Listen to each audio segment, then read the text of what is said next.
বাবা Dipak, stand up. প্রণাম গুরুজি, বলুন। কই আমাকে কখ শোনাও তো। করবেন গুরুজি, আমি পারি না কখ। কখ পারো না? হাত বের করো। বাবা বাবা, আমাকে গুরুজি মেরেছে বেত দিয়ে।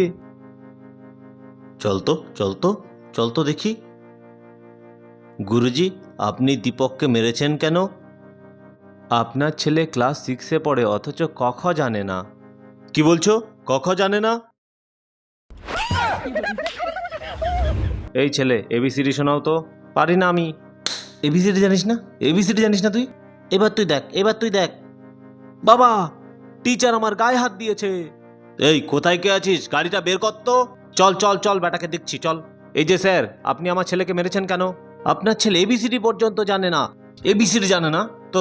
তোর কি? তোর তোর হ্যাঁ?